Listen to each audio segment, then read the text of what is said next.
welcome back to Reading Distance Learning Style with me, Miss Crawford. Today is Monday, June 8th, 2020. And today, my friends, is S and T day. S for sunglasses and T for your favorite t-shirt. I have this one on with elephant and piggy. Shout out to Miss Chrisman who gave this to me as a gift. Has elephant, piggy, and even the pigeon. And it says, read. And that's just what we're going to do together today, my friends. Now today, I want to talk about realistic fiction versus fantasy fiction. There are two different types of fiction. Here, I made something to help us out. Take a look. Fantasy fiction and realistic fiction. Now, fantasy fiction is going to be stories that are kind of made up or make-believe with magical things happening, magical creatures, animals that talk. Would that stuff happen in real life? That's the question I want you to ask. No, it wouldn't. Things like talking monsters. This monster says, a talking monster like me is fantasy. If it has talking monsters or talking animals or creatures that just don't exist, it's probably a fantasy story. And realistic fiction? Well, realistic fiction, this stuff could happen in real life. It could be a real story. And it mostly has human characters. And in realistic fiction, sometimes you can even learn real, true facts. And so I drew a little girl here and it says, a talking human. Now that is a little more realistic. So we can use this, a little poster. It's a mini poster, if you will. We can use this to help us out if we are reading a fantasy fiction book or a realistic fiction book. And today, the book that I have for us is called Tiara's Hat Parade by Kelly Starling Lyons, illustrated by Nicole Tadgell. Now remember, your job while you're reading or while we're reading today is to think, is this story a fantasy fiction book? Could this happen? Does this magical, this could never happen, talking animals, very, very much make believe, or is it realistic fiction? Could this story happen in real life? Is it mostly humans? We're going to think about that. We're going to figure that out. I want you to tell me, is this book fantasy or realistic?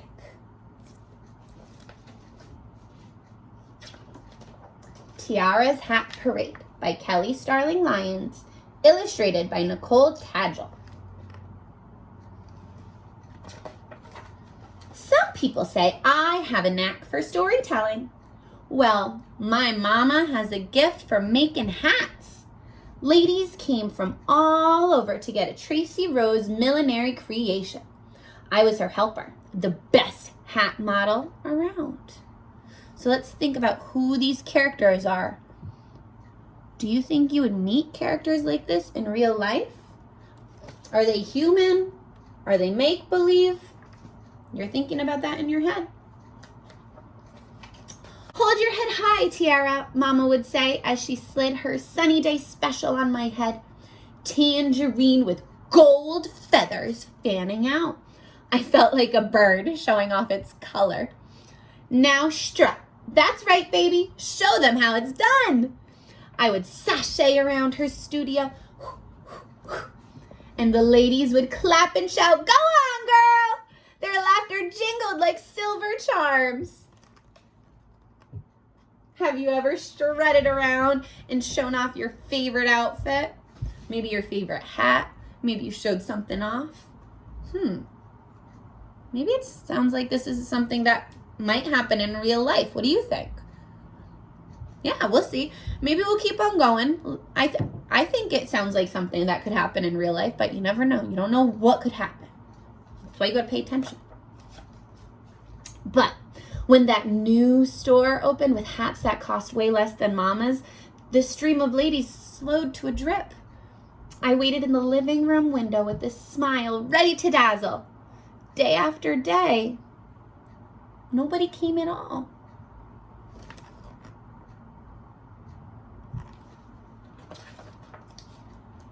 can't eat dreams, Mama said one afternoon, sighing.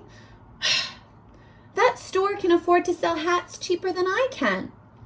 Daddy and I helped Mama pack away her fabric, feathers, beads, sequins, ribbons, and buttons. Then came the hardest part, tucking her hats into boxes. Daddy hugged Mama. I can work extra hours, he said. Don't worry. We'll be okay. That day, Mama closed her studio for good. Now no one goes into that room. It just sits at the back of our house, quiet and lonely.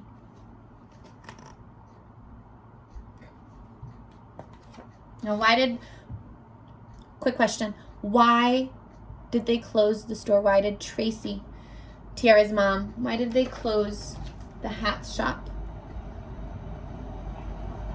Yeah, because the other hat shop down the street was selling more hats for less money. She wasn't selling any hats.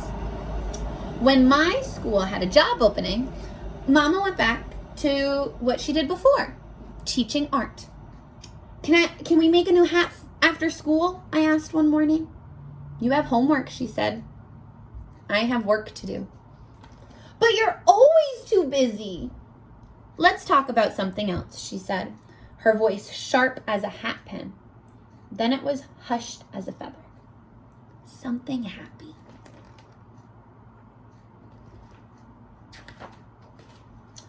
Every day I walked through the house.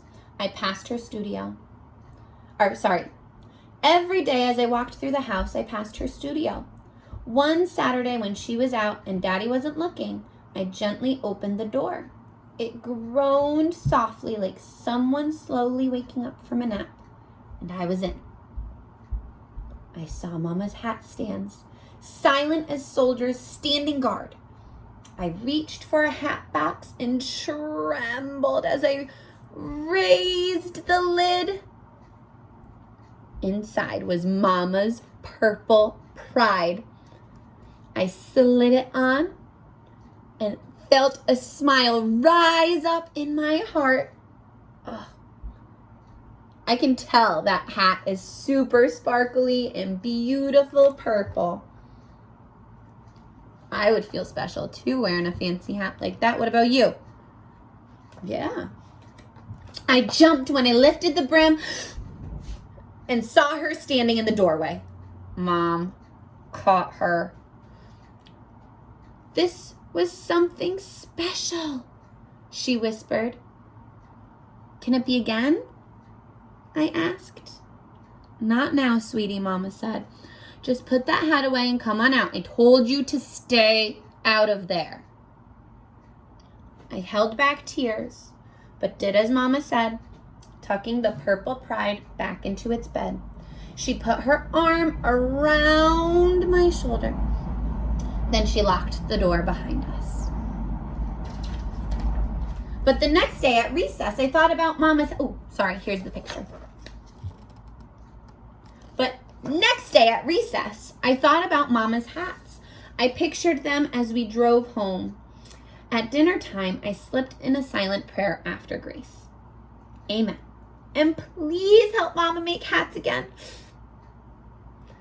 On Fun Friday at school, Mama let us choose our art project. My hand shut up. Hats, I said. She cut her eyes on me.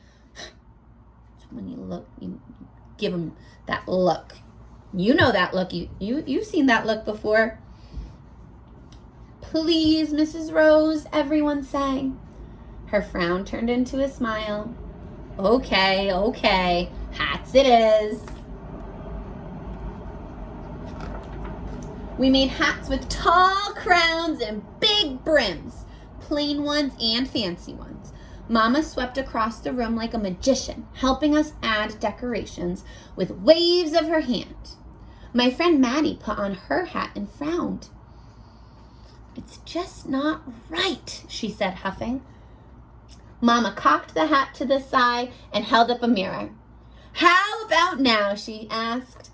Tea party time, Maddie said. Her giggle reminded me of laughter spilling out of Mama's studio.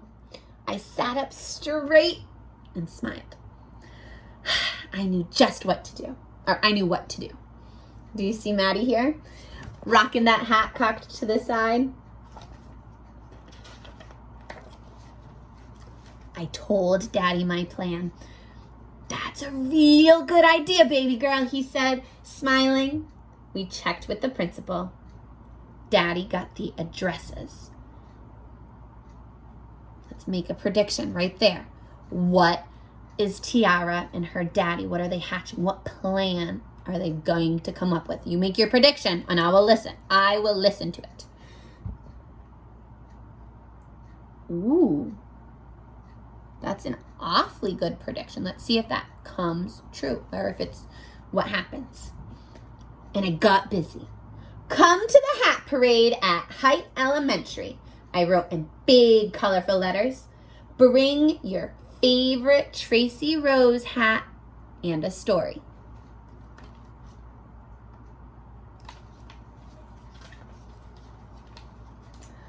On the big day, Mama sat in the auditorium for what she thought was an evening concert. My classmates and I marched up to the stage wearing our creations. Then came the hat ladies. They winked at Mama and paraded to the front. Who are all these ladies parading to the front of the stage? Yeah, they're the ladies that had brought hats from Miss Tracy Rose. Mrs. Irving pranced to the microphone first, wearing the scarlet Sassin class with its glittering back swoosh. I cannot read today. I'm going to try again. Mrs. Irving pranced to the microphone first, wearing the scarlet Sassin class with its glittering black swoosh. You made this one for me. You made this for me to wear to the opening of the Ebony Fashion Fair exhibit. I looked sharp and I knew it. Miss Ball strutted up next wearing the emerald. I'm telling you, when I wore this to Women's Day, everyone wanted to know where I got it. Remember this? Miss Coleman twirled in Mama's silver showstopper. I was so nervous when I won that big award. You said with this on, jitters don't stand a chance.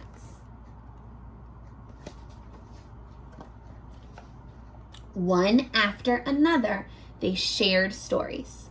Then I stepped up and pulled out what I made. This is for you, Mama. The Better Days bonnet. You made the sun shine with your hats. Maybe this one will do the same for you. I laid it on her head like a crown. Mama's eyes gleamed like morning dew. That's all right, the hat ladies shouted.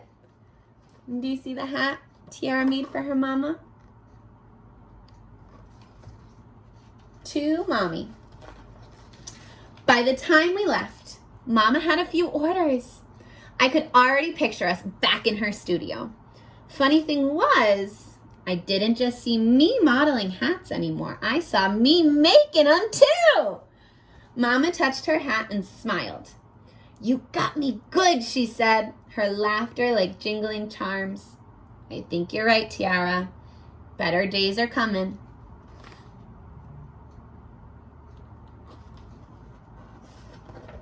The end.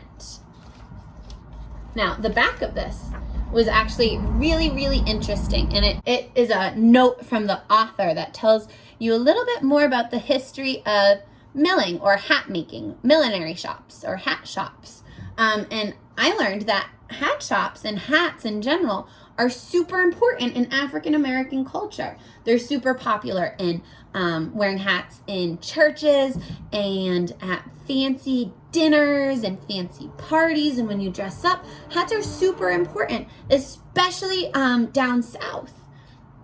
In places like Washington, D.C. and North and South Carolina, places in that part of the country, hat shops are super duper duper popular. And I had no idea. So I want to thank the authors of this book, Kelly Starling Lyons, and the illustrator Nicole Tadgell, Tadgell, for including that information in the back of this book. It's so important to learn things like that, and you can learn things even from fiction book, which goes on, or which makes me want to ask you, do you think this book was fantasy fiction, something that's make-believe, something that's magical, something that probably wouldn't happen in real life, or do you think it's a realistic fiction story, something that could happen in real life? Were the characters mostly human? Did you learn anything? What do you think? Realistic fiction or fantasy fiction? Yeah, I agree. Why do you think this was realistic fiction, though? Let me hear your reasoning. I see. I agree with that. I do. Great job. Thank you, my friends, for reading with me today. Just to explain your seesaw activity a little bit more for this week, I'm going to be reading realistic and fantasy fiction books for you. I want you to tell your teacher you can choose any of the books that I read. I want you to choose that book. I want you to tell your teacher if this was a fantasy fiction or a realistic fiction book, and how do you know? You can type your answer when you click that little text box button, or you can record your answer with your voice. You can practice your writing skills if you're typing, though. So I will see you guys in the next video, and until then, keep on reading. Bye, you guys.